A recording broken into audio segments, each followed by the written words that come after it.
This episode of On the Line is presented to you by Living.fit, your one stop for all your fitness needs. Make sure you go download the app Living.fit today. Now here's the show.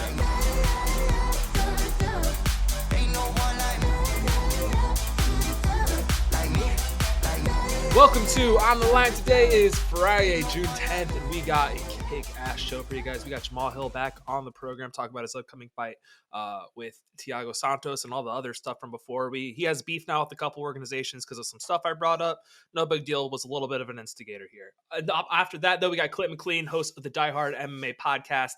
Fun talking to him about some fights and kind of pretty much was our preview for the card tomorrow night. But first and foremost, listen on YouTube, hit that subscribe button. Listen on Apple, Spotify, Deezer, Stitcher, or any podcasting platform. Hit that follow.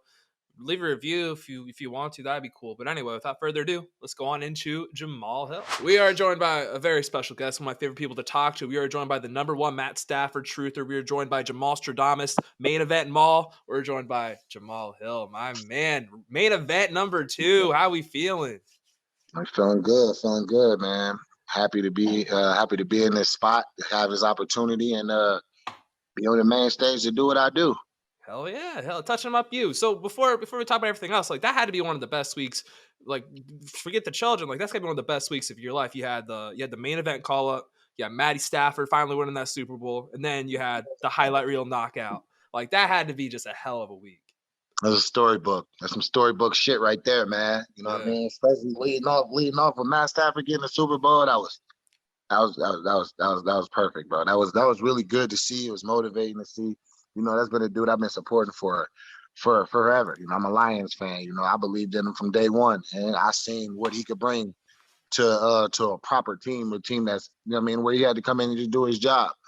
And he's not running for his life. So hell yeah, bro. I knew I called it as soon as he signed with the Rams. I called him winning the Super Bowl. You said it on the show. You literally said it on this show. He was going to win the Super Bowl, and that was there it is. And we were Matt Stafford truther. I'm also Matt Stafford truther. I was always on him, but yeah. There we go. When did you find out you were going to main event though that week? Like, because I feel like it happened so fast. It was a Friday before the fight. Okay. The Friday, the week before, the Friday the week before. Yeah, so that would have been so I've been like 3 days before Stafford. So yeah, like that, like 7-8 day span. Can't ask for anything better. Yeah. So I mean, I'm assuming though for you, like when they told you 5 rounds, like I don't really care. It's not gonna, even though we're the main event, I don't need 5 rounds. Like 3 rounds was enough, let alone 5. Right. Yeah. So let's go. I'm gonna talk about the knockout because it was, as we've said, it's the highlight. It's something we're gonna see for years and years and years. When he does a thing where he throws his arms up in the air and goes stiff, did you think he was doing some of his goofy shit, or did you think or did you realize you had him? Nah, I recognized it whenever he did it. I know whenever somebody gets hit and they when they stun, like a stun look, it was that. I knew I hit him. I knew he was hurt. You know, I didn't know he was out. Like I think he was unconscious at that point. You know, but yeah, I didn't know he was out. But I knew he was hurt. I knew put another one on him. You had to do a finishing touch. Double tap, you know. You had to give him the finishing touch. Didn't you get rocked too? Didn't you say you got rocked a little bit when you hit him with the knockout shot? Didn't he hit you pretty well too? Nah, he landed like a little quick little pop out too. Wasn't really no turnover on it. He was trying to set it up. He was trying to come in with a 1-2. You know, so whenever he threw the jab, the 2 was already on the way. I slipped inside. And I connected before the 2 landed. He had already thrown it though. Yeah. So just what it is. Got those quick hands. He wasn't even, by the time he was getting ready for a second shot, you already delivered 2 and set up for it. Yeah. It was set up. It went exactly how it was supposed to go. Exactly. I'm not gonna gaslight. I mean I had you winning by knockout, but I said I thought you were gonna take her around, feel him out, figure him out, and then round 2 you're gonna knock him out. But I did. I thought that was round 1. I did take him around and feel him out.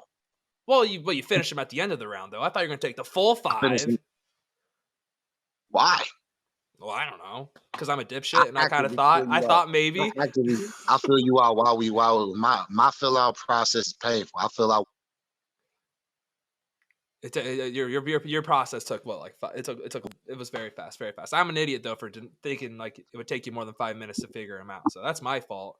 For even though I believed in you, I was a little dipshit for thinking it was going to take a little bit longer than it did. Have you made an NFT about it yet? Have you made the NFT for the knockout? Nah, I ain't made no NFT for it yet. I feel it. I think the UFC do that. That, and they'll give you the royalties for that. So I know like one thing, and like I wanted to talk about this last time. Like we tried to reach out again. Fucking crazy week. Was about like you were kind of really disrespected in the Crute fight. So like that whole week it was kind of craziness. So you had like the Uber driver fucking up when you guys were going to the weigh-ins. Then you had like I MMA wasn't an junkie. Uber driver. Oh shit, I forgot. No, that was a fucking bus driver. The Dude bus fucking ran into driver. ran into like the little fucking parking roof. Oh my god. He actually ran into that bitch. Like he actually hit that motherfucker and got stuck under there. Damn, how the fuck are you driving a bus if you're that fucking stupid? And then not only that, you also I had ain't gonna fuck. tell you stupid. Everybody make mistakes, you know what I'm saying? That might have been his first day on the job, first week. He might have been going through something. So, You I know what? you never know shit. That's Everybody fair. done been caught up in a moment in your day life where you think about some shit that maybe happened or somebody said or something. You never know. Fair. I'll say that's fair. That's fair. So, but the other thing too is like MMA Junkie, for instance. I know I sent it to you. I know you saw it. Was like when they're doing their predictions, they didn't even use your face. They used some random ass white dude. Like the disrespect was out of all over the place when you're fighting Jimmy Crute. And now They it kind of, did? yeah. I never saw that. I swear to God, I know because I posted on my story and I said you saw. Maybe you're just kind of going through all your stories, like kind of like tabbing as fast as Yeah. fucking possible. Yeah, MMA Junkie, they fucking put a white dude's face on you before the Crute fight. Like they didn't even use your face. Disrespectful. I had no idea. Now I'm gonna have to holler at their ass about that next time. I'll I find just the did an interview with them. I'll find the screenshot and I'll send it to you. I'll find the screenshot and send it to you. I was like, there's how can you disrespect my boy Jamal? But then Yeah, send that shit to me. I'm gonna make a video out of it. MMA junkie. Who the fuck is this? Yeah, yeah, send that shit to me. I'll say it. I got you. And so like, and then the other thing too with it was like, again, as I said, everyone was picking against you. And then even before the Johnny Walker fight, you still had a little bit people picking against you, talking to Johnny, all that kind of stuff. I feel like, I don't know if you saw Calvin Cater's mug with like the middle finger on the bottom. I think that would fit you pretty damn well. Yeah, bro. They like people doubt me. They don't. I mean, they don't appreciate what I actually bring, what I actually do. So it is what it is. It is what it is. It's been going on for forever now. It's something that you can't control. So No. I mean, I'm not gonna too much worry about it because I'm gonna keep doing what I do. I'm gonna keep dominating. I'm gonna keep beating ass. You know what I mean? People can say whatever the fuck they want to say. I had my mistake, my slip up against Paul Craig. You know what I mean? The one that I've had in almost 13 years of doing this shit. You know what I'm saying? I take it, I learn from it. Now so you see what I'm doing. I'm gonna keep doing that. It's all I know how to do. Like people don't understand. They like, oh, I'm not hoping to go in and dominate shit. That's all I know how to do. Go watch any fight. Short of the Paul Craig fight, that's all I do. That's what you're gonna do against Thiago Santos here in like 2 That's months. all I know. I'm gonna go do what I know how to do. I And feel that's like, all. oh yeah, and I think Santos is a little more durable, so I feel like we're gonna get a longer session of touch him up. You are you expecting another quick first round knockout, or do you think you're gonna have to I don't really? expect the last one to be a quick first round knockout. I don't care. I don't care if it's quick. I don't care if it's long. I don't care. I don't care. I'm coming in to put these things on you. I'm going to work and I'm gonna keep going to work until the work is finished. Whether either that's the ref finishing it or you know what I mean, the bell finishing it. I'm going to work. Period. Love it. Love it. Why didn't we get Volkan Ozdemir? I know you've been talking so much shit, and I thought that would be the obvious matchup. Like, what happened with that? Did he just not want to take? You What can't did he get do? in the fucking country. Oh my gosh. Well, he's gonna miss the opportunity. Well, or would you take that fight even if he's below you? Would you take that fight again because he was disrespecting you? No, No. that's worth something to me, bro. I mean, what do I gotta prove against Vulcan? Who is Vulcan? Yeah, he's fought the top dudes, but he's lost to them. You know what I mean? Cool. You had your run. As an athlete, I'm gonna be real. You know what I'm saying? Because I'm not trying to be as an athlete, he's done commendable. He's competed at the top of a sport for years. I mean, he's been at the top of the game. He's fought for a title. He's made to where a lot of people will never be. You know what I'm saying? But I'm not one of those people. You know what I'm saying? I'll be there. I plan on doing more, having more success than that. You know what I'm saying? And just looking at his skill set, him as a fighter, you know what I'm saying? And then me, it ain't it's not even the same level at all. You know what I'm saying? Not even close. No. And I think the one thing too is like we set up talking about earlier about like how people kind of don't acknowledge and it's taken them a minute to really appreciate you as a fighter. Is like I know earlier on last time you were on, you were not complaining, but you were pointing out, let's not get it twisted, you're pointing out the UFC was pairing you up with a ton of wrestlers. Now you've been paired up with now you've been paired up with a striker, now you get paired with another striker, and now we're finally seeing the appreciation. Oh, We're finally Jimmy seeing these Cruz is not a hands. striker. Well, Jimmy not a Cruz striker. is Oh, not a I took striker. it back. I took it back. I said only one striker. It Yeah, took one I'm saying striker. Jimmy It Cruz took is one not a striker. No, that was a wrestler, and He can strike. He yeah, can strike. yeah, yeah, He yeah. has the ability to strike, but he's not a striker. I had to catch myself there. I was like, dude, he's not a wrestler. He's a Yeah. wrestler. He's not a striker. I caught myself because you I mean, haven't yeah, fought Santos yet. you seen what happened. You seen what happened. Yeah, You know what I'm saying? Knockout of the year candidate. You know what I'm saying? So it's like people. This I'm not surprised, and people that are surprised is just it's funny. Like here's the reason why y'all want to know truly why I feel like why I feel like nobody really has anything for me because they don't even understand the assignment. They don't even understand the assignment, bro. You know what I'm saying? When they talk about me, yeah, they like, oh, he has power. Oh, he's good. He's this, he's that. The level and of detail that they should really be looking in to what I'm doing, they don't. I mean, they brush it off like, oh, I don't think he's there yet. The fact that people even think I'm not even there yet with even the top of this division, in my mind, maybe whatever y'all can say, all he hasn't done is laughable to me. That lets me understand that y'all don't that people do not understand the task in front of you. And how can you be something that you don't understand? If think of a let me think of a game. I'm all the philosopher here. Think of like, all right, you play zombies, right? You play zombies for Call of Duty. Everybody did, right? Yeah. So just imagine if you didn't know that when you got to those later rounds that that them same couple bullets wasn't gonna kill those zombies. You know what I'm saying? If you ain't know you had to pack a punch your gun, if you ain't know you had to, you know what I mean, you didn't know that there was other elements that came with this challenge. They get a little faster, they come from different places. You know what I'm saying? If you don't understand that challenge, how long are you gonna last in that game? Not long. You're fucked. You won't last long at all. It's the same thing, bro. They don't understand the challenge. Love it. I love it. There's a lot of elements of your game that we have not seen yet. There's a lot of elements of your game we haven't really gotten to The see. fact that people think like the grapple, even the grappling shit is funny to me, bro. I really am not bothered by that shit at all. Because one day they're gonna hype somebody up to believe in like, oh, all you have to do is go in and grab them. All you have to do is go in and grab them, and they're gonna get fucking mauled, bro. This shit don't stop at the hands and standing up. You know what I mean? This shit go full circle. Somebody gonna they'll see. They'll see. They'll see. People forget. You started off, even though I started striking in out the streets. doing You started off in jiu-jitsu. Yeah, like people forget that. People really do forget that. And then you got. They don't forget it. They don't know. Well, that's true. That's true. People don't know that. They don't know. They Don't pay attention. The research is out there. You know what I'm saying? If somebody actually went like this why I know. And like even my most hardcore fans, and like I believe you really support me and I believe like you're really a fan and things like that. I don't think you've gone and watched all of my fights. Nope. I literally told you that too. I've been dead ass. Like I haven't. No, nobody. So I know these dudes when they're talking like, "Oh, you got to work on this. You got this." They haven't gone back and watched my fights. You go back to my amateur fights. Whenever shit got hectic, go look at what I did. I grabbed you and I put your ass down. Real shit. I put you on the ground and I beat the shit out of you.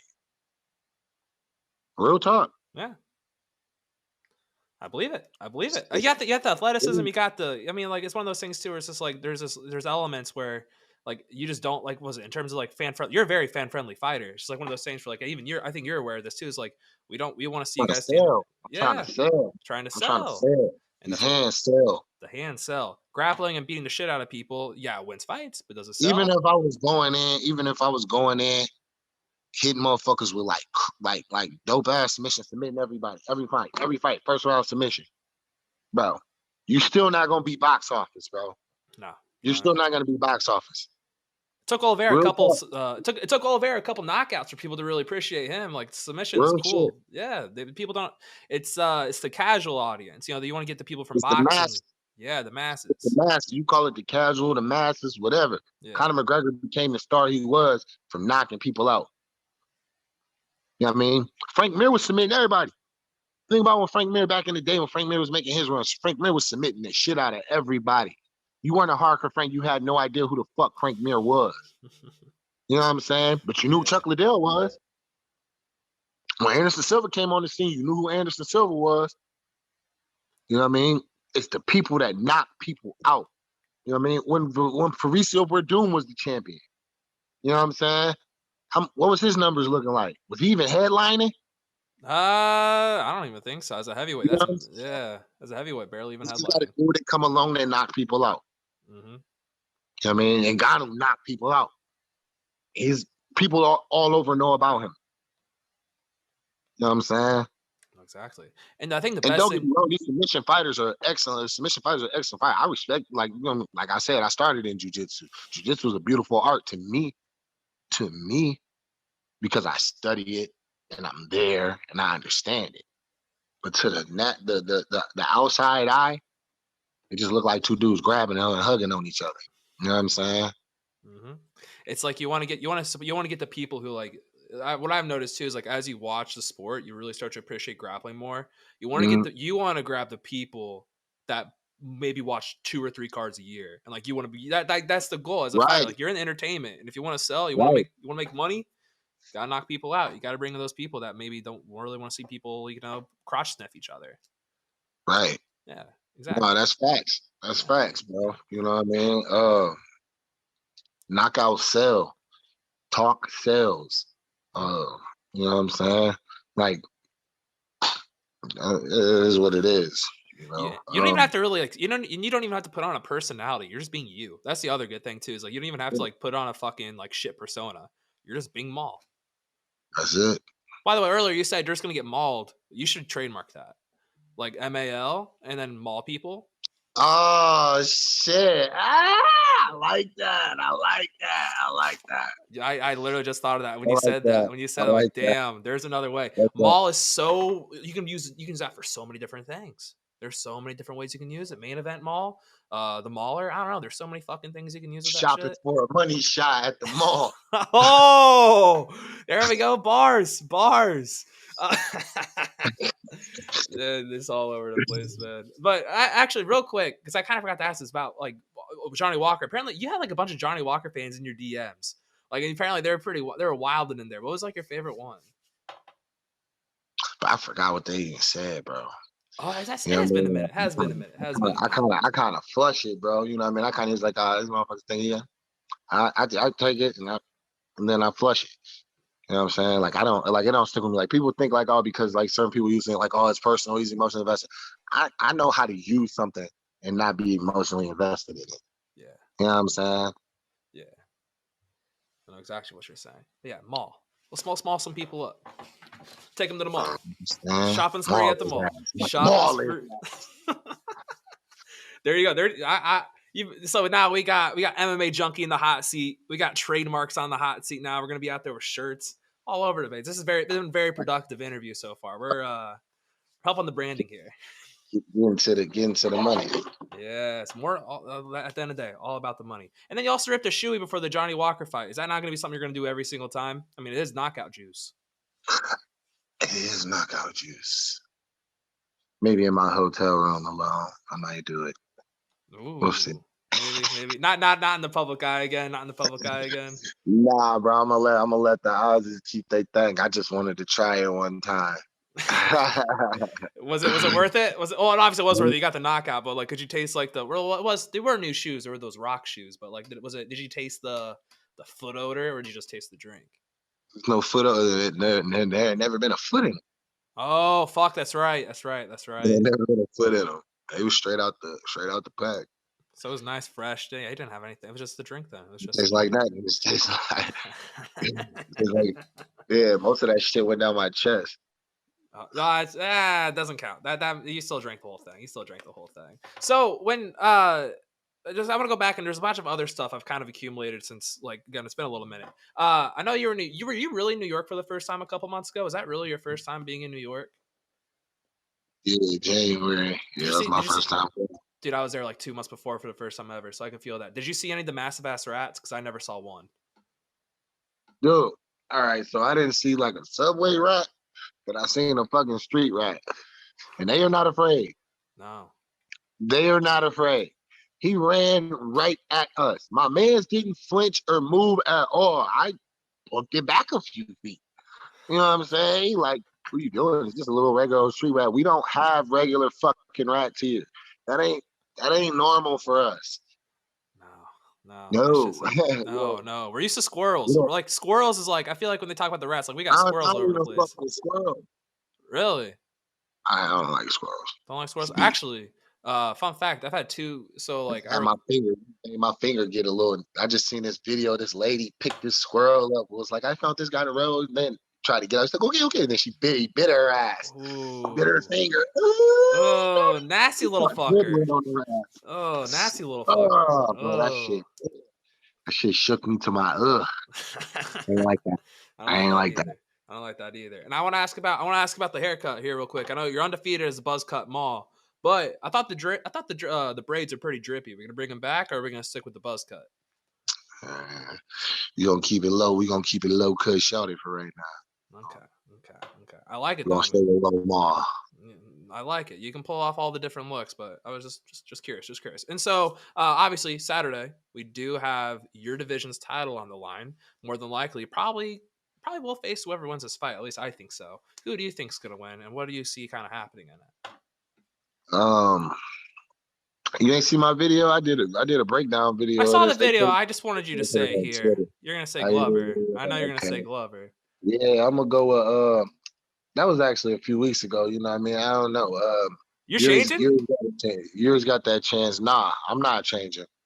I'm not gonna change, but I am gonna add on to the fact of not just like in the video, they said like I said, short of any like some wild, crazy stuff slipping through and knocking him out. Glover has shown early on in fights that he can be touched early. Yeah. You know what I'm saying? And if he gets a shot clean and he gets downhill, like I was talking about, it's a bad spot. It's a Yep. bad spot. Yep. You know It's what a I'm terrible saying? spot. But if he can come out and implement his jab and get push him, make Yuri go backwards and push him back, I think Glover wins. I think Glover's capable of doing that. I do too. I do too. It'll be fun. I mean, it's gonna end early no matter I think what. it's gonna be a fun fight regardless. Oh I yeah. predict a fun fight for the fans and for Yes. everybody watching. Yes. The light heavyweight division will always be fun, except for there's one person. I'm not gonna say his name. There's one person in the division who may not be the most fun to watch.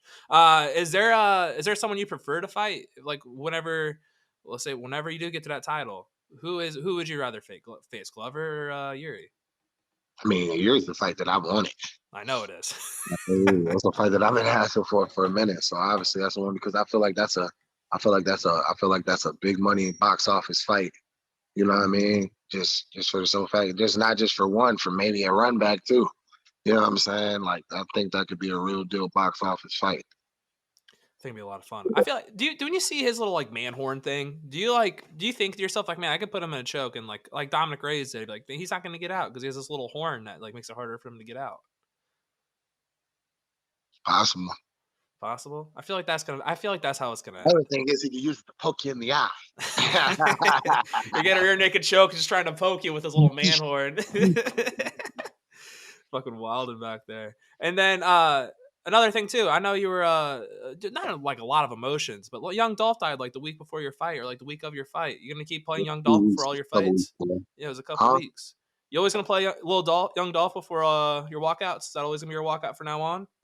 Not all, maybe not all my walkouts, but definitely a lot of them. Yeah, but that's who I listen to. I listen to Young Dolph every day. I do Yeah, I too. mean, Love Young Dolph. still, you know, man, still LL Flipper. You Mm-hmm. know, Mm-hmm. hey, Mm-hmm. bro, he was a solid dude, bro. He was a real nigga. I fuck with him. You know what I mean? His music, I felt the shit that he was saying in his music. I mean, when he talked about like, you know what I mean, how he ain't put a price on money and shit, like how he handled business, how he went about his shit. You know what I mean? That's some shit that I'm trying to get to myself. You know what I mean? So yeah, Too many people dying. Too many people dying. We're yeah, literally talking about it before. Too many people yeah, getting shot. It's getting out of too hand. early. It really is. It really is. And I know you're a big NBA guy. I know we talked basketball before. Who do you got in the finals? You got Celtics, Warriors, or at least who do you want to win? I don't care who wins. Ain't no one. I mean, we on one way or the other. I don't care. Don't You know care. what I'm saying? My guys, LBJ, and then the Pistons or LBJ ain't in it. I don't care. Okay, that's But I fair. got That's my fair. money on the Warriors though. I like that answer because I do too. I love the Warriors, man. I like watching Steph. But you guys, the Pistons are set up nice, dude. KO'd is so good. He's good. He's good. Nice. He's real nice. He's real nice. All right, man. That's pretty much all I got for you. The Bulls too. I was still born in Chicago. Even though I grew up watching the Pistons and shit, so I kind of went more with the Pistons. I still fuck with the Bulls. I like to see my city do well. I cheer for the Midwest. I'm a Midwest guys. Got to stick together, you know. Got to stick together. All right, yeah, man. That's what I got for you. So I wanted to keep it nice, short, and sweet. One more thing before I let you go. You're not going to say you're going to lose. You're not going to say you're going to win by decision. How are you going to knock out Thiago Santos when you fight in August? I'm battering. I'm gonna put him. I'm gonna make him. I'm gonna draw the fight. I'm gonna bring the fight to him, and touch him up, and see how much he can take. Touch him up, you. See. Touch him up, Let's you. see. Yes, sir. Yes, sir. All right, man. Appreciate you coming on. Appreciate you as always. Whoever they feel is the boogeyman, I'm the boogeyman killer. Oh, okay. Okay. Another one. Another nickname for the list. All right, man. Appreciate you coming on. Awesome time talking to my man Jamal. But I want to once again thank the sponsor of the show, Living Fit. Living Fit is a health and wellness company that will help you achieve all your goals, from building muscle, losing fat, maybe just trying something new. Not only are there workout programs, but they can help with your nutrition and build out your home gym. For all my personal trainers out there looking to get certified in kettlebell or battle rope movements, they're a place to be. Make sure you go visit the website or download the app living.fit today. Now here is Clint MacLean. We are joined by a very special guest. He's one of the biggest names, I'd say, in like MMA Twitter and MMA gambling Twitter. We're joined by Clint MacLean, aka the host of the Diehard MMA podcast. My man, what's up? Hey, what's going on, man? Thank you very much for having me. I appreciate it. I appreciate you coming on, but first, I mean, we got to talk about this profile picture you just posted. Can you describe Best Bet for me real quick? Because I'm a little behind on this. What is Best Bet? Yeah. So Best Bet is like, it's essentially I guess the best way to describe it would be like a reality TV show for gamblers. So they select a couple of, mid-tier to well-known gamblers, and it's an 8-week contest. We've got to lock in exactly 5 picks per week. And because they want everybody to be able to tune in and watch the games and sweat the people, they have to be from Friday to Sunday. So like if you've got an awesome bet that's on Wednesday, you're shit out of luck. You've got to be able to have it over the weekend. So it makes it really difficult. Luckily for me, there's UFC action on Saturdays. So that's kind of my go-to move. But these guys doing baseball, basketball, they get a lot of variety over the weekends. And it's a winner-take-all format, man. They give you a bankroll of $1,000 at the end of the challenge. Whoever is on top of the pile takes home a $4,000 cash prize. Everybody else goes home, licking their wounds. But every single week, they have a roundup on Mondays where it's biggest winner, biggest loser. The winner gets to pick a punishment for the loser. And circling back to, what you're talking about, the profile picture, I had a bad week this week, man. I was on bottom of the pile, biggest loser. And the guy who won this week decided that I had to do a photo shoot and put up a very embarrassing photo of myself as my profile picture for 24 hours. So I'm stuck with it for about 10 more hours. We've got to go before 10 more hours. I think you should leave it up. Leave it up for a week. Why not? To see what happens. Have you, do you know what you're going to make what's your punishment going to be whenever because you're going to win at some point. You're going to be number one. What's your punishment going to be? You know what? I actually got one earlier in the contest. I was the big winner for 1 week. And what I had the guy do is I made him give me 4 over-the-top compliments throughout the course of the live show. So like as we're doing the interviews and talking about the games coming up and stuff, he had to like interrupt and praise me live on the podcast. So that was that one was pretty fun. And I'm really hoping that I can manage to flip the script here. Durrell is the guy that got me this past week. I'm praying that I can be on top the week that he has a down one, because I'm gonna make him do the photo shoot same way I did. I'm just gonna reverse it, hit him with the Uno card. Like you go pose. I like it. Speaking of, again, you didn't have a bad week. I know like the big thing with like a lot of you guys on gambling Twitter is like you have the weeks you do great, You guys get praises and abundance of compliments. But then there's the weeks where you don't win. It's a little rough. And you just get shit messages. You get people telling you fucking suck. You should go kill yourself. Things like that. How bad was this week with the messages from the pundits of Twitter? You nailed it, man. It's pretty frustrating. I go from being the GOAT to being a guy that doesn't deserve to have a Twitter week by week. This week, honestly, it wasn't so bad. I'll be honest with you, because I'm having maybe the worst year gambling I've ever had since I started the podcast. So people are just kind of expecting me to be losing week in and week out right now. I've kind of kept the bar nice and low for myself here in 2022. So it wasn't so bad. It was a bit frustrating, though, because some of the underdogs that I took shots on, they got nuked in like 15 seconds. Yeah. It never looks good when it's over that fast. You know, Wow. The way I like to think about it with the underdogs is, did you ever watch that show like The Ultimate Warrior or whatever back in the day, where they would, you know, test out all the different people and the weapons they used, and they would run simulations. They would plug all the info they had into a computer and go, we're going to run this war between the pirates and the ninjas 1,000 times and see who comes out on top. That's how you approach sports betting. So I'm like, hey, this underdog, he's not supposed to get nuked in 15 seconds. Like, what happens if the fight gets to round 2? Well, I didn't get that this week. Both my guys got nuked early and it was over. And it is what that's the nature of the game. It's also the nature of MMA. It's a beautiful sport. But I'm not even kidding. I was talking about that show last week when I was in Florida with all my friends. Like, Really? somehow that came up. Yeah, love that show. Like, those Spike TV shows were awesome. Like, from that, like 1,000 Ways to Die, like all those shows were just wild.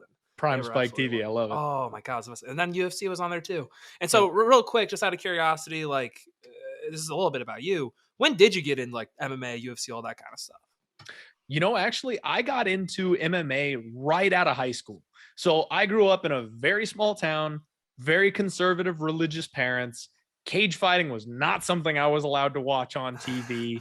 It was awful. It was human cockfighting. This is not something that we partake in. And I went off to college, had a buddy that said, you know what, let's go to Buffalo Wild Wings and watch these guys punch each other in the face. I don't know. All right, sure, let's go. And I immediately Googled a jiu-jitsu gym in my area right after that. I was like, this is cool. I'm doing it. I started, training BJJ right out of high school. And it was just off to the races from there, man. It's been something I've loved basically my entire adult life. What was the first full card you watched? Like, what was the first one that you can go back? Like, I remember that card specifically. That was the one where I was like, all right, I'm into this. So it's funny. I know this is wrong because the first real experience I remember having with MMA was watching the Ultimate Fighter season with Ryan Bader on it. Now, I know that's wrong because I was into MMA prior to that.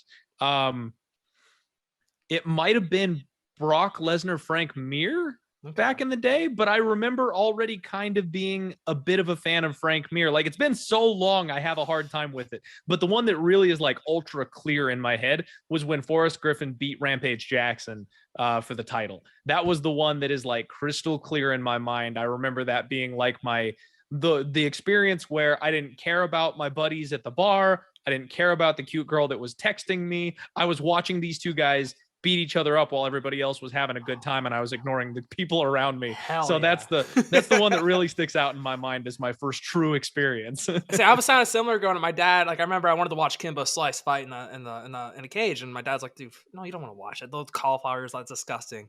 And I remember in college, I was a super casual. Like, I mean, I would watch all the Conor fights. I'd watch all the John Jones fights, all that kind of stuff. And then, like, right before COVID, I watched a Conor Cerrone fight. I was like, you know what? I've been watching this all my life. I really want to get into it. And then started watching. The first main event was Romero Izzy, but luckily we had the Zhang Weili, Joanna. We had that incredible fight. So I was saved by that. But no, it was like, I just remember that was the first full card I watched. And ever since that I've been hooked, and it is what it is. It's kind of weird how everyone kind of falls into it. It's awesome, man. It's literally the best sport in the world, in my opinion. You've got a whole bunch of other sports where, it's a ref show in football, basketball, baseball, the umpires, like all these other things where it makes it just awful and difficult to watch and it slows down. Like, the only thing people can complain about in MMA is if you've got like a pure wrestler with no other skill set that just lays on his guy. Everything else is like all action all the damn time. You mentioned the Yoel and Izzy fight. those are 1 in a million. We rarely get those types of bad fights. The rest of them are, generally speaking, pretty good. It's like one or two a year you get those bad events. Like we had the Rose. Oh my god, I'm forgetting her name. Now. I was there live for Rose and Carla. Esparza, Esparza. Oh my god, it was like even like Dana. Like usually he watches boxing, but I'm pretty sure I don't think he paid attention to that fight once. After like the second round, he's just watching was it Bivol and Canelo? Yeah.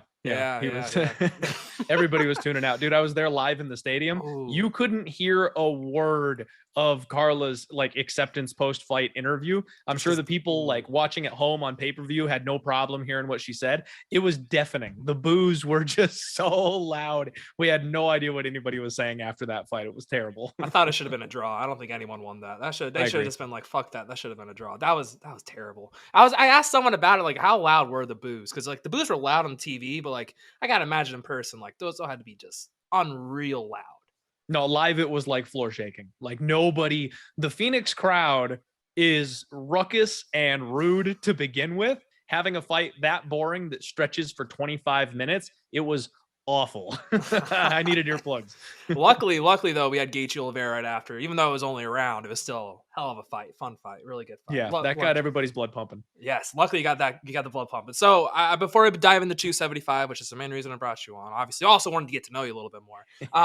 I want to ask, what's the pick that you've made where it is completely backfired on you? Was it? And I'm not going to say Parker Porter just because I know he's a friend of the program.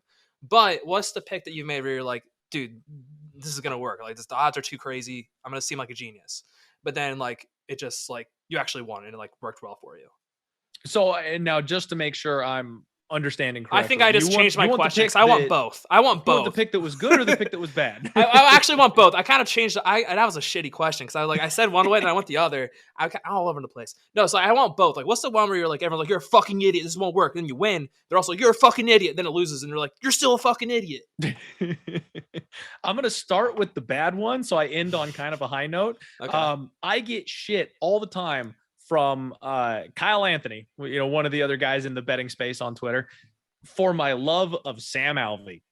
I have gone to war with Sam Alvey more times than I care to admit, man. And the worst part about it is that he had 2 fights that were scored draws that he should have won, where it was like blatant robberies, awful judging. They gave the guy a 10-8 round when they shouldn't have, just shit like that made my what should have been a win and me pounding my chest a draw. So everyone's like, shh. And then, he got nuked the last couple times out. So just that's the guy that I'm like, I love Sam from a fan perspective, but I gotta just no more betting on Sam Alvey until you see the next odds. That's the problem. He's always like 3-1 as a dog, and I'm like, I know he's gonna lose, but he shouldn't be a 3-1 dog. So I take the bait. It's kind of like again, as a Parker Porter friend of the program, it's like he was such a big underdog for being so much bigger than Jailton Almeida. It's like I bet him. How good I did too. I was like, how could you not? And that was like no bias. There's like the size differential is like you don't really see that ever in the sport. So it's like gotta take it when you can get it, Man, that fight was so rough. I love Parker Porter and I really thought that we were live because we just needed to get him out of round 1. I was like, this fight, we don't know what Jailton Almeida looks like deep in a UFC fight. We've never seen it before. So Parker maintaining his composure, staying safe on the ground. I was like, we just need like 30 more seconds. Get me to the bell, get to round 2, then see what this guy does on the feet or what he's capable of. And he made one mistake and gave up his neck. I was like, oh, we were so close. Tough. It was tough. It was a tough scene. Yeah. But it is what it is. So my good side, to wrap up your question here, the one that everyone really shitty question. Yeah. The one that everybody, absolutely slandered me for, but I ended up looking like a genius was none other than Aljamain Sterling in the rematch against Petr Yan. Everybody and their mom just piling in money on Petr Yan. And when I said that I was going to bet Aljamain, not only that, I was going to bet him by decision rather than by submission or inside the distance or something. People thought I was nuts. And then I went a step further than that. On DraftKings, they actually offer split decision props. And I bet Aljamain Sterling to win by split decision. And he cashed all 3 of those tickets. You love your split decisions. I know you love betting the split decisions. The judging is so bad these days. We're seeing split decisions left and right. It's like, if it goes to decision, why wouldn't it be a split decision? You know how hard it is to get all three judges seeing the same fight these days? I'm like, I'll bet the decision and then do just a little sprinkle on the split because, it's like an extra 10-1 on top of the odds that it goes to might a as split. well Why at this not? point. Yeah, might as well. I mean, it's just fucking like it's just getting out of hand how some of these judges are just they're getting wild. They're wilding out here. I thought you were gonna say Pena. I thought you were on Pena when she fought Nunes. I was. And actually, the only reason I went with Aljo is that honestly, Aljamain was a bigger score for me. Being on the money line decision and split decision, it was a bigger night. Juliana Pena, though, yeah, man, I called the upset and I told everybody to wait, bet her after round 1. So the live odds were like 11-1 to jump in after she got, beaten up by Nunes for 5 minutes. I knew she was going to turn it up and flip the tables at that point. So yeah, I got Nunes at 11-1. I mean, recently I got the Chase Hooper round 3 TKO at 40-1. Like I've had a couple crazy ass calls, man. That's kind of my thing. I use the tinfoil hat. People think I'm nuts. And then one of these things comes through and 2-3 bad weeks in a row just all completely disappear in one night. So, but now we're going to move into UFC 275. I purposely didn't watch the show just because I think I know where a couple of sides are going to be on. And one of them, I saw it on Twitter, I couldn't ignore it, was Jake Matthews. And you just got shat on for it. And I'm all with you for that. I don't know how Jake Matthews isn't a favorite.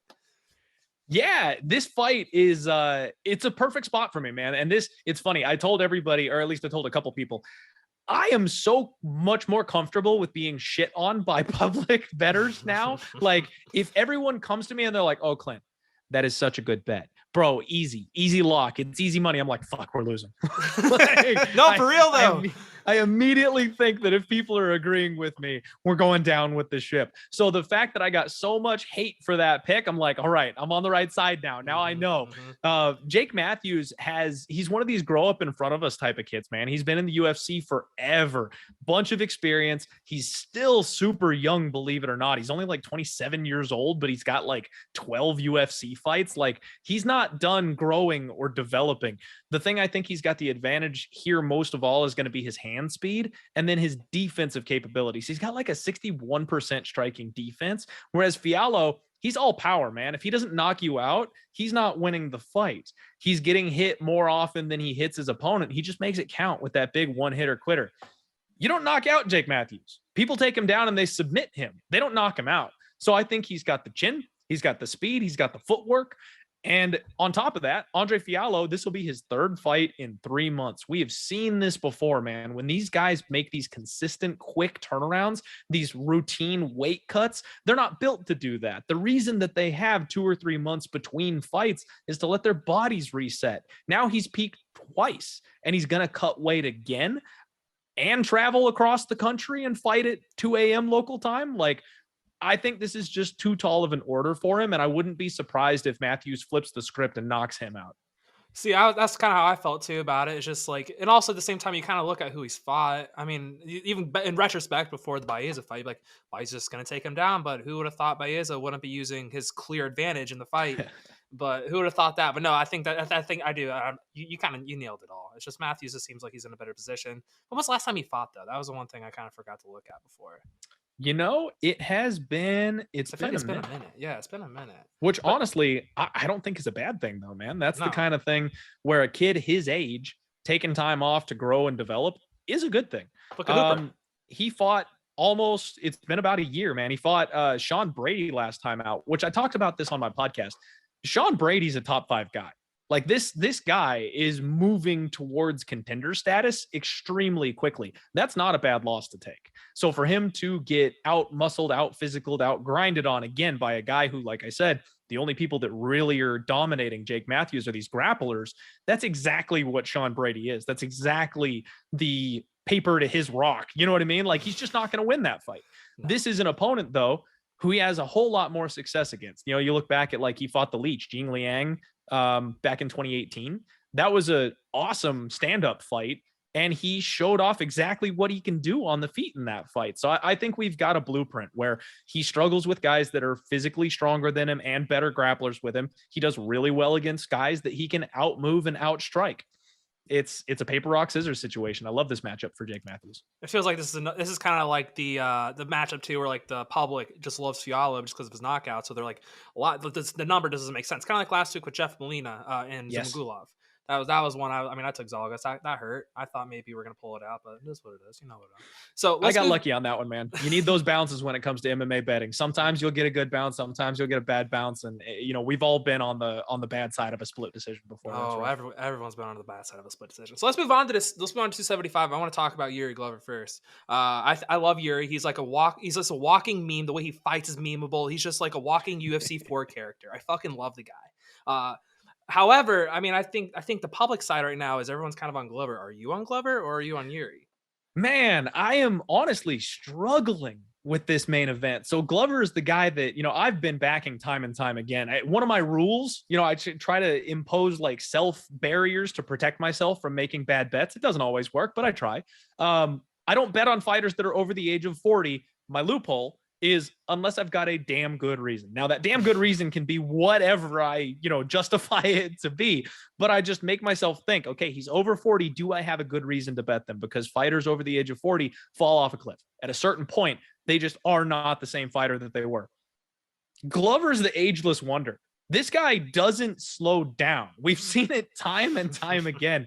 He just keeps doing what he does even after the age of 40. So you could absolutely justify backing Glover here. I also think it's disrespectful to make the seeded champion an underdog. We saw that with Aljamain Sterling. You don't make the person with the strap an underdog. They just come through and win and defend their title to show everybody they're wrong. So another angle to back Glover Teixeira. The only problem for me is he's been a bit chinny.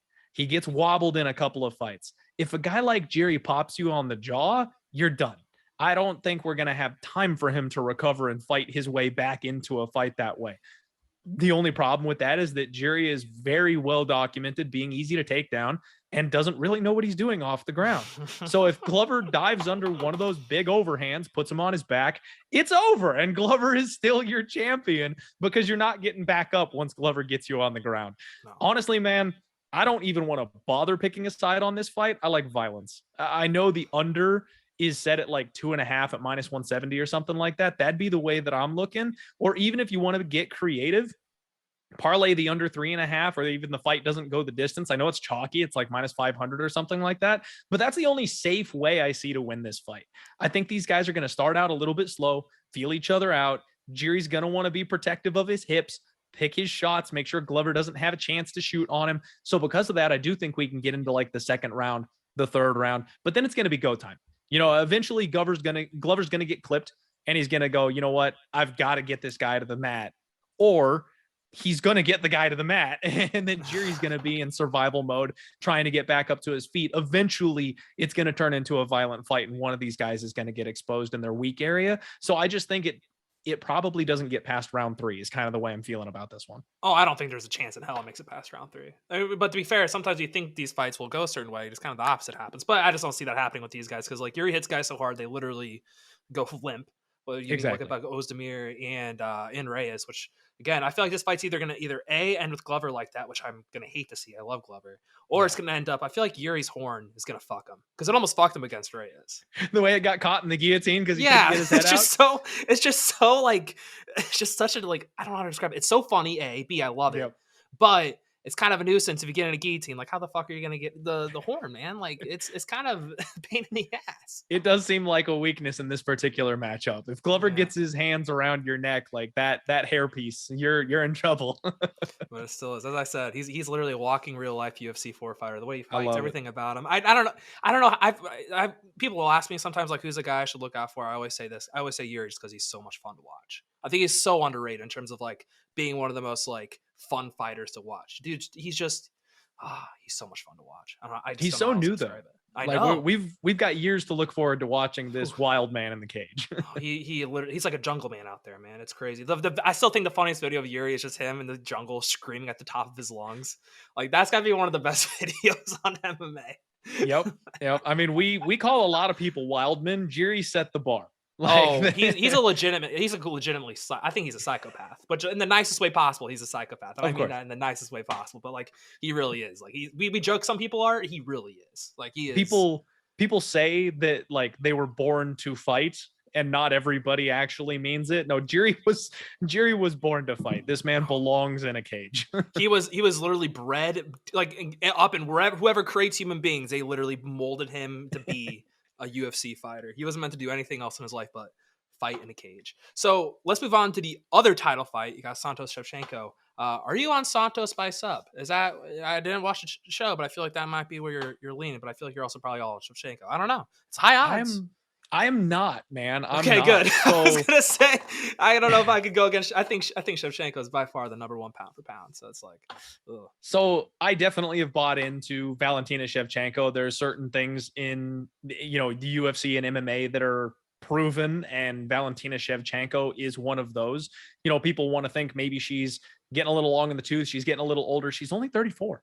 Like she's another one of these high caliber championship fighters that's not going anywhere. And she still wants her, trilogy settled with Amanda Nunes. I mean, like at a certain point, maybe you can worry that maybe she's gone around the table enough times. She's cleared out her division enough times. She loses that focus. She loses that intensity. No, bro, she's like in the hills of Mongolia doing war horse races on the UFC's recent, the vlogs that they do for fight weeks. Like she's still traveling the world, learning every different martial art that she possibly can.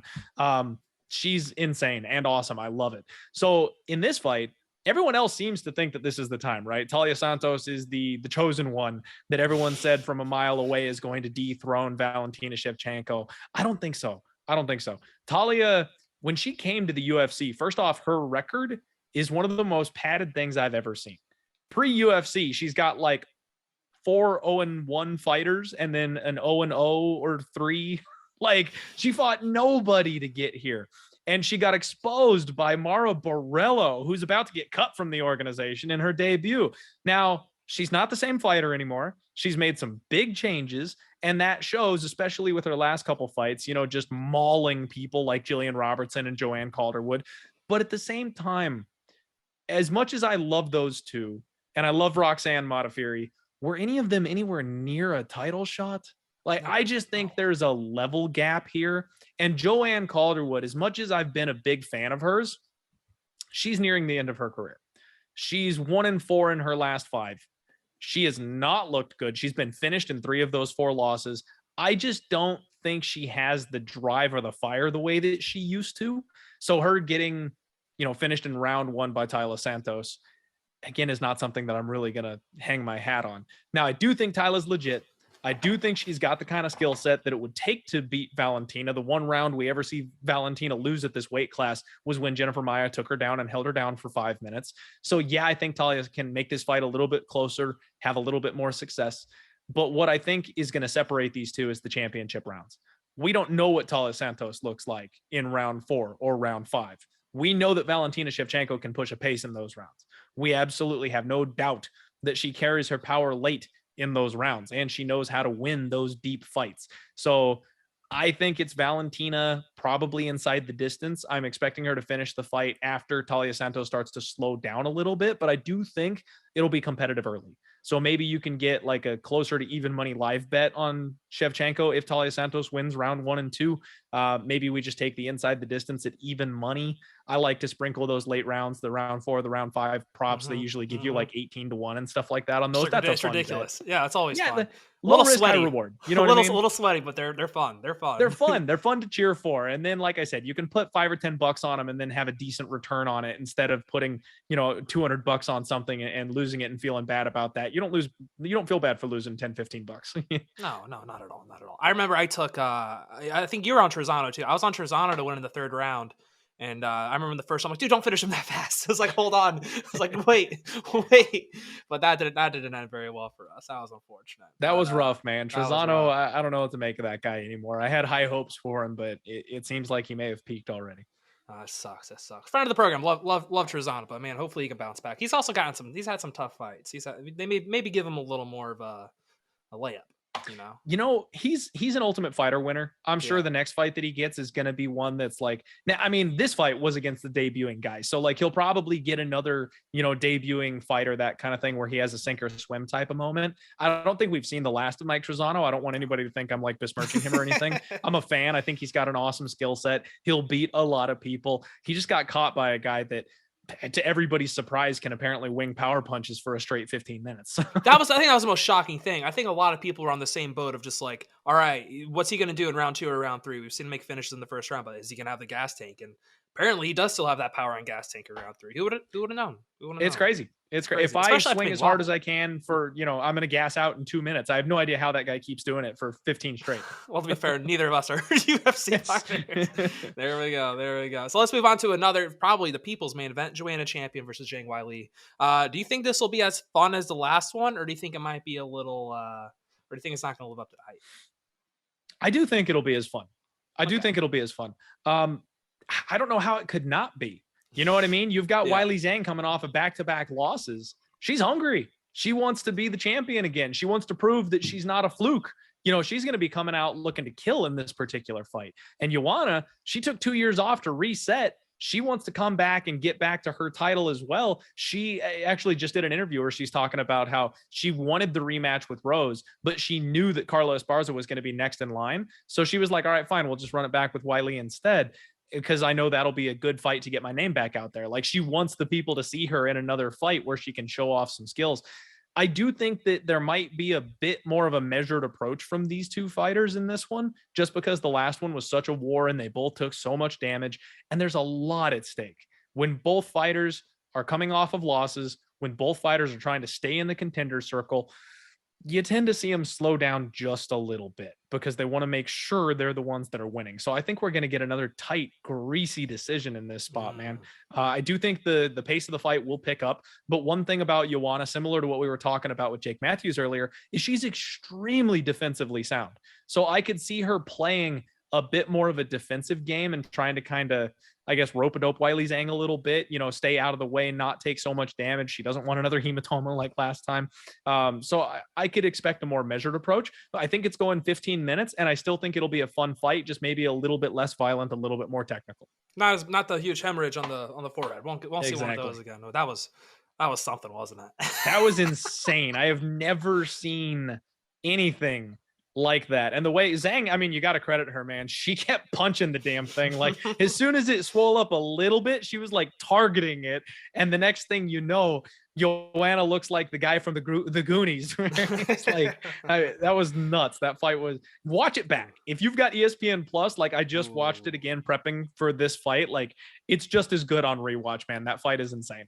Yeah, I just watched Yuri Doriaz last night, actually, just because I wanted to watch that one again. That was also a fun one. I got to watch Joanna Zhang again. I haven't watched that in a minute. As I said, that was like the first full card. That was a fun one. So let's go on to the next one. It's a big flyweight competition. We got Bontorin versus Manel Kape. Are you on Bontorin here? Because I feel like the odds are pretty wide here, especially with the grappling advantage. So I talked on my show about how every once in a while you just get that guy that you can't get right. And that's Manel Kape for me. So when he first got to the UFC, I was like, bro, the UFC is bringing in this talent. They believe in this guy. They're bringing him in against the upper echelon guys right away. They know he's going to be a top 5 dude. He's going to come in and he's going to make waves. And then he loses his first 2 fights in the UFC. So I go 0-2 on Manel Kape immediately. And then, of course, I'm jaded. And I'm like, maybe he's not as good as I thought. Maybe I got the read wrong. So I bet Ode Osborne and he gets flying knee in the first round. So like I'm 0-4 betting on Manel Kape fights in the UFC, man. I can't get this guy right. I seem to zig when I should zag. I think he's the rightful favorite in this spot. I think Bontorin is a guy who's kind of settled into a bit of a gatekeeper role, but it's also a striker versus grappler matchup.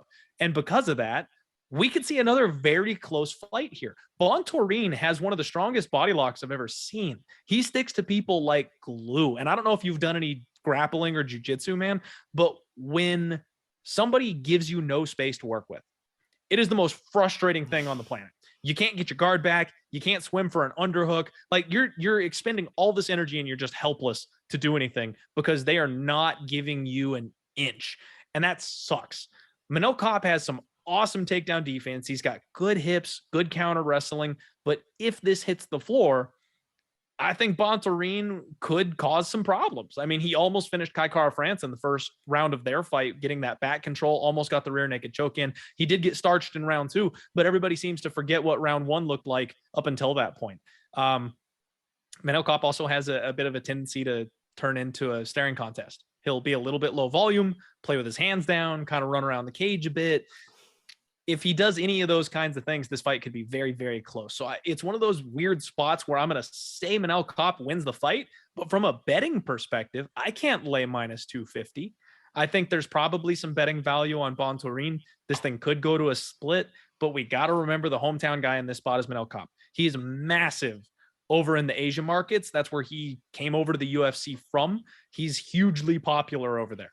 So if there's any type of bias in this spot, if he lands just a jab, the crowd is going to erupt. And we've seen that influence the judges before. So I do think that if this thing is close, it's a Manel Kape spot. And I think a sneaky bet is Manel Kape by decision. I kind of feel like this thing is going to go over. And if he doesn't end up starching Bontorin, which really only one guy has ever done, this thing probably goes to 15 minutes and he probably gets that hometown rub and wins a decision. So I'm probably this sounds like your split decision. This sounds like your split decision. It sounds like a split decision. It sounds a lot like your split decision pick. It's gonna be. I'm gonna bet that. So the line hasn't dropped yet. I know Manel by decision is about plus 280, plus 300, something like that, which turning a minus 250 into a plus 280 with that kind of a prop, I love that. I love doing that. So I will absolutely have some of that. I can't wait to see the split numbers because I'm sure they'll give me like a 6-1 or a 7-1 on this fight being a split decision. Everyone expects him to just knock him out. I don't know if that's going to be the case. It'll be interesting. It'll be very interesting. So then the last card in the main card, then I'll just do like a general prelim thing. Are you a part of the crew? Are you part of the crowd fading Jack Della Maddalena this week? I want to be. I want to be, but no, I can't. So this is a classic me spot where everybody hates me for going against the hyped fighter. Yes. But man, when I ran the tape on it, Ameev doesn't hold people down. Like he got out scrambled by Danny Roberts in his last fight. One of the things Jack Della does really well is doesn't accept bottom position. He forces his opponents to work. He scrambles. He gets back up to his feet.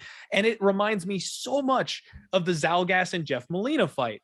The judges are not favoring these guys that ride the body lock. They are not favoring these guys that get 2 minutes worth of cage control. They like the guys that are punching you in the face for 1 minute and 30 seconds. Jack's pace is nuts on the feet. He's going to overwhelm Ameev with volume as long as this thing is standing. So the question comes down to, will Ameev hold Jack Della down for 4 minutes per round? Because if he can, then he probably wins a fight. But if he can't, Jack is going to do enough on the feet to get the win. And I almost feel like this is another split decision spot, man, because I think Ameev is going to have some grappling success, and it's going to come down to what Jack is capable of doing. I can't lay minus 160 on Jack, though. He shouldn't be the favorite here. This should maybe be a pick'em. I think it's a little disrespectful of Ameev. He's got a lot more experience. He's got more UFC caliber experience. So I think taking a shot on the underdog makes some sense. But yeah, if you're just saying, forget the line, forget the betting, who wins this fight, I'm on the Jack side. I do think Jack is probably going to squeeze this one out. Love to hear it. I love Jack. Jack's the man. So just out of curiosity, I've had you now for like 35 minutes. I said it's going to be 30. We'll make this real quick. I can talk fights for like 2 hours straight. So don't worry about it. I love it. Oh, I love it. Because like I have my intern who's fortunately couldn't make it. Yeah, he's the epitome of a casual. And I originally was going to ask if you wanted to do like a quiz. Maybe we can do it. I'm assuming you'd love to come back on. I'd love to have you back on. Okay, yeah, this has been a great time, man. I'd absolutely come back anytime. I'd love to hear that because next time you come on, I want to do like a casual quiz with him. I want you to just administer the casual quiz on him.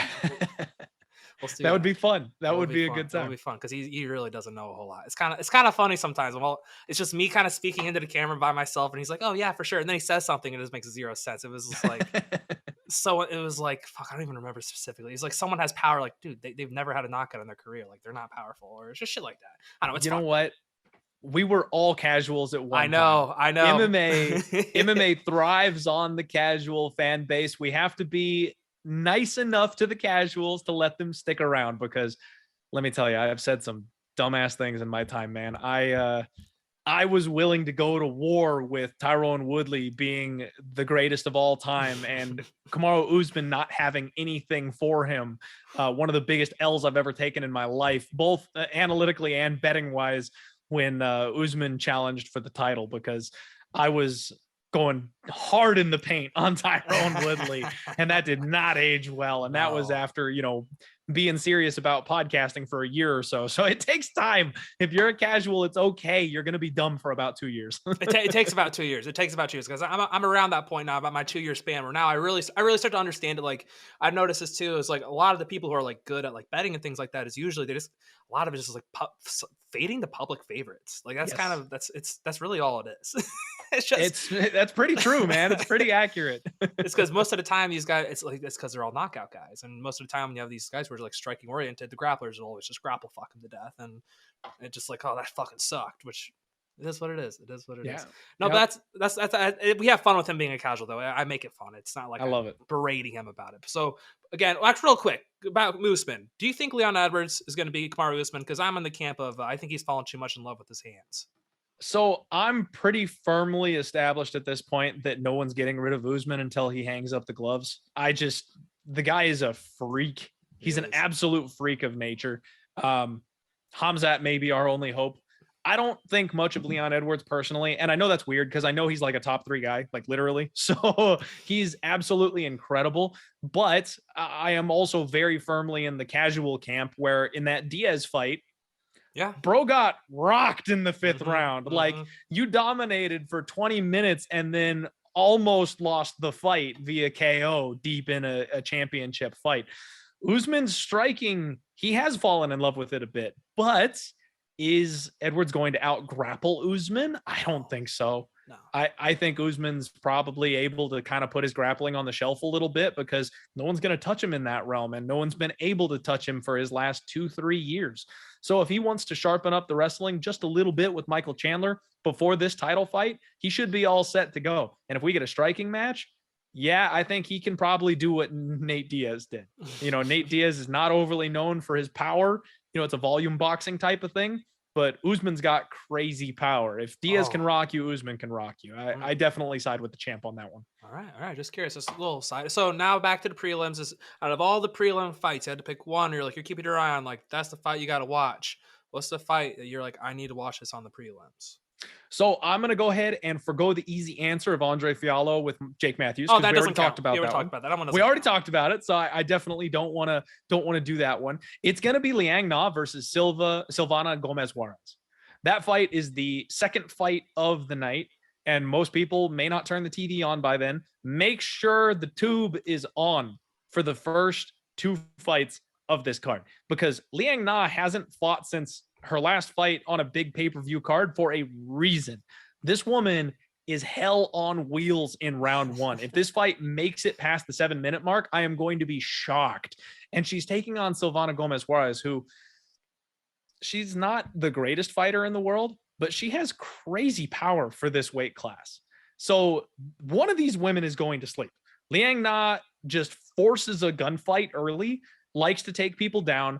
She has hellish ground and pound, and then she snaps people's arms off. Her submission game is sick. She's big for the division, but she empties the gas tank early. So because of that, she's left trying to survive on her feet after that point, and usually gets TKO'd if she doesn't get her opponent out of there. So one of these women is finishing, and it's probably only going to last a round. That fight is going to be a barn burner as long as it lasts. I feel like one of the things I've learned, and I've learned this over here, especially this past card, is like, even though like you may not have a lot of name value in the earlier parts of the cards, the UFC is still incredible at matchmaking, and those fights are going to just over deliver completely. Like this past card, everyone's bitching about no name value. So many finishes. It was so much fun. Dude, it's always the low level cards. The low level fights are more fun because somebody's got a weakness. You see these super high level fights, and Israel Adesanya, Yoel Romero, people get mad about them because they're more technical. They don't want to get knocked out. They want to defeat their opponent and get their hand raised and earn their big fat check because they got the win. They don't care about the showing anymore. They already did that part of their career. These undercard fights are the ones where somebody's got a hole in their game. Somebody gets exposed. Somebody gets knocked out. Like, that's where it's fun. So everybody needs to understand those in between pay-per-view garbage dumpster fire type of fight cards. Those are always the most fun. Oh my God, they're so much fun. It's just, and if you say that out loud to someone who's like not watching a whole lot of like fighting, they're like, dude, no, you're not. Like, I want to watch so and so fight. Like, no, you don't. There's no Conor McGregor, bro. Like, yeah, what the fuck? There's no Conor, no Habib, no Gaethje, no Francis. Dude, Khabib's fights were the most boring ones on the Oh my card until God, his last two. I know, yeah. He was your classic grind for 15, 25 minutes fighter. People hated it. And then now in hindsight, they're like, but he finished Gaethje in round one. Like, yeah, again, like his last one or two fights, he started finishing people and then he hung it up. Like, you don't remember the rest of his career where he went 15 minutes every single damn time and his opponents just couldn't get up off the mat. And you complained about it. Like, no one remembers that. So yeah, that kind of shit drives me crazy. We forget, you forget about what actually happened most of your career. Then like read the recency bias bullshit. Which, speaking of recency bias bullshit, one more question before I let you go. Oliveira. Speaking of the lightweights, do you think Oliveira could stand up with Habib? Do you think he has a chance against Habib? Against Habib?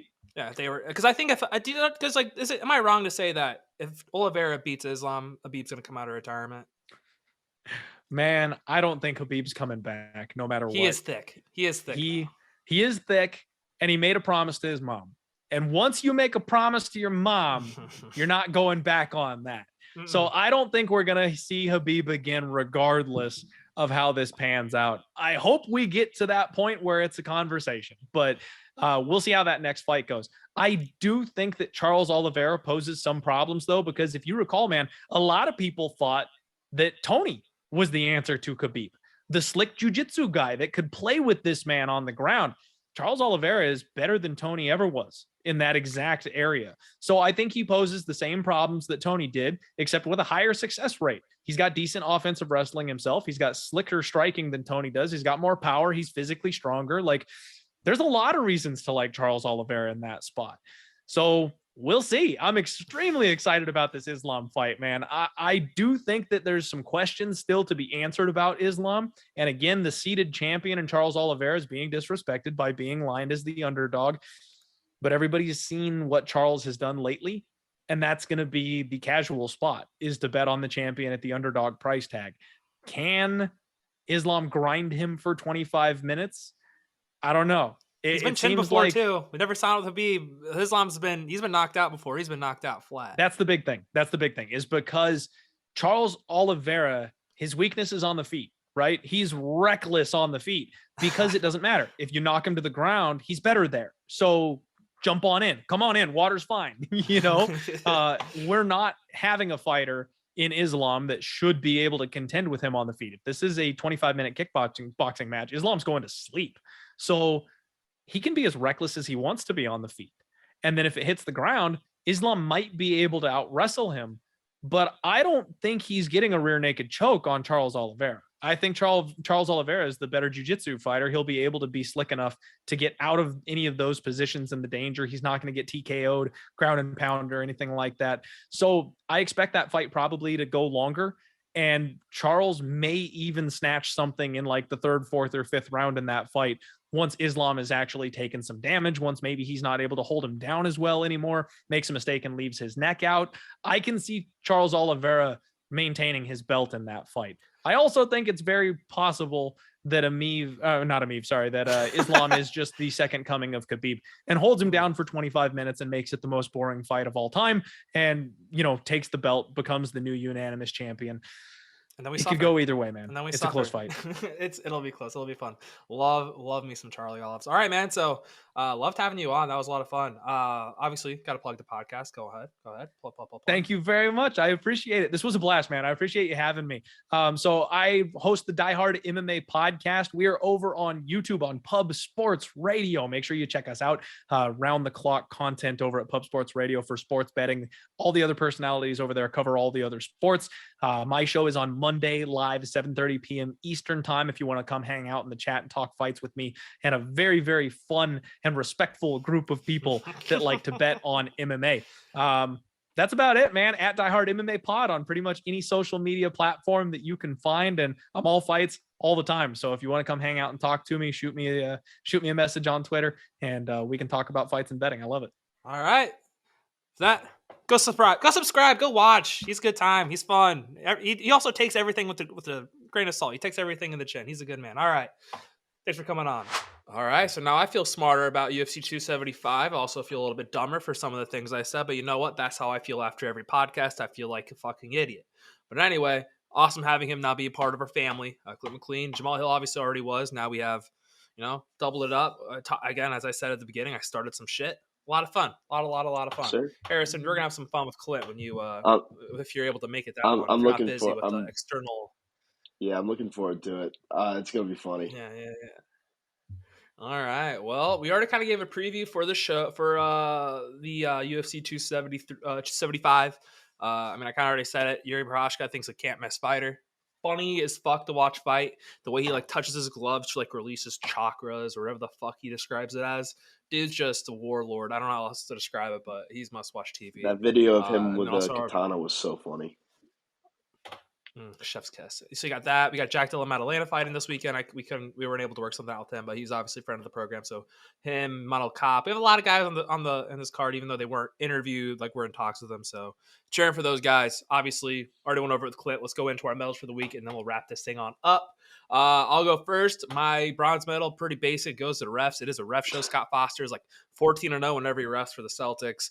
I mean, it's been a ref show every game. It's kind of just been, luckily though, the games have been close enough to where they really take control over the game.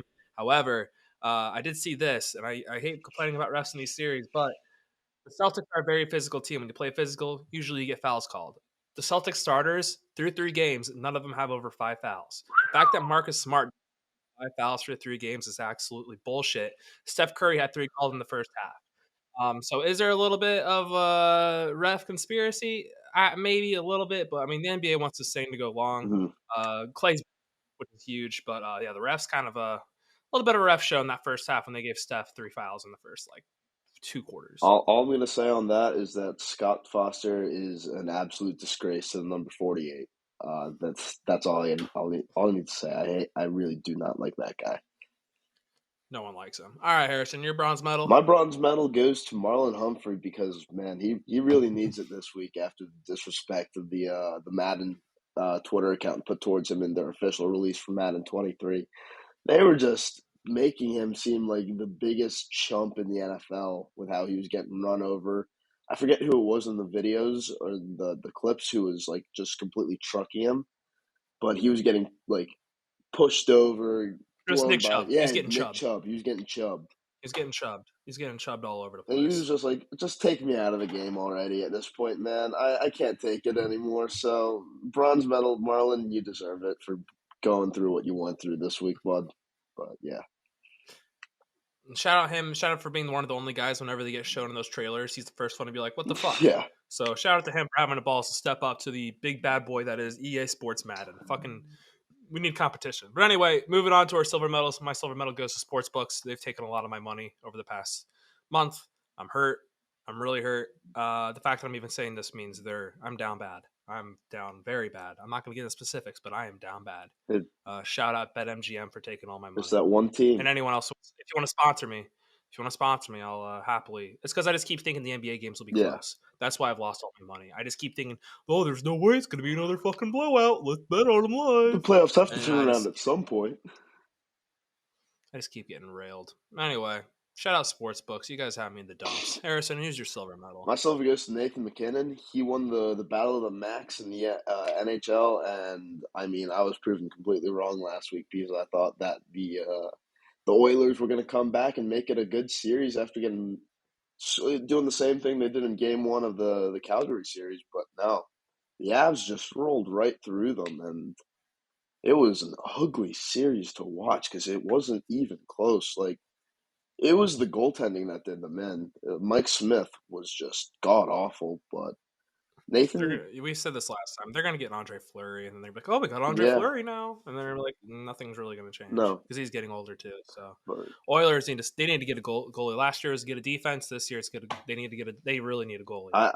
They really, really need I'm really interested to see if they get rid of Draisaitl this offseason because he's going to need a major payday.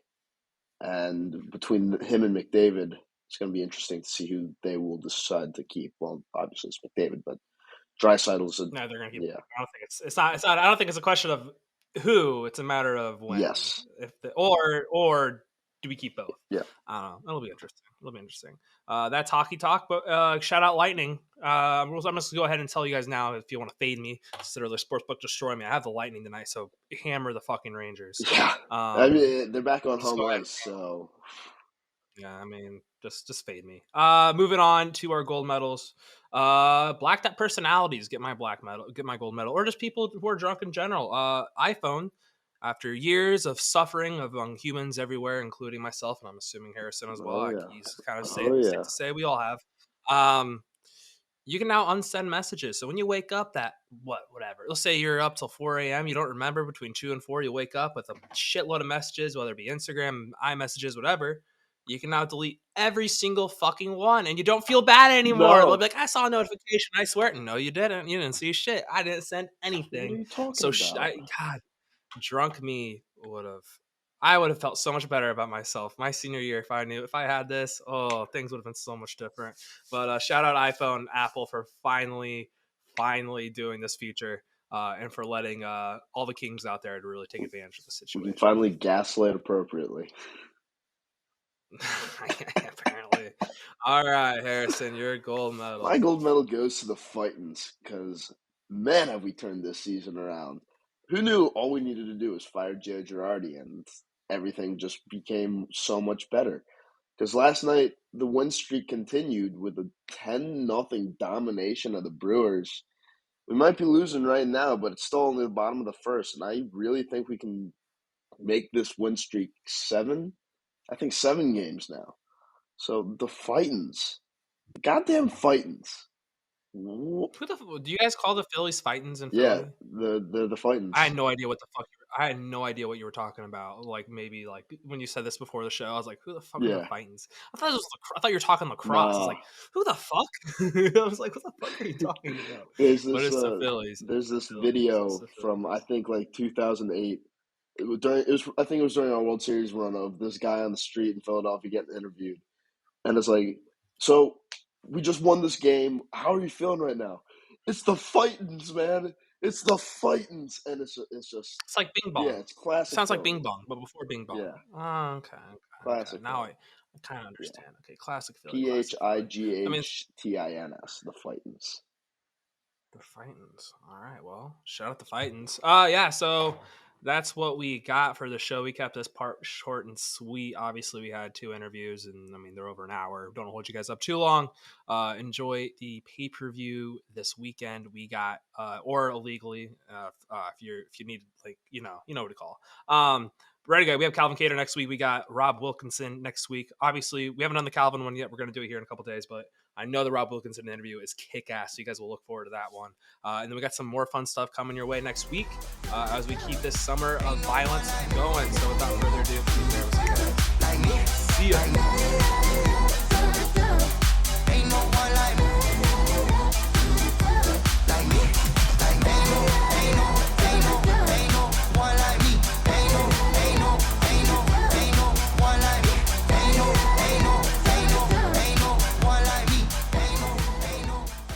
Thanks for watching. Thanks for sticking around with me all the way to the end. I just want to once again thank the sponsor of the show, Living.Fit. If you're looking to better yourself, make sure you go to download the app or visit the website Living.Fit today.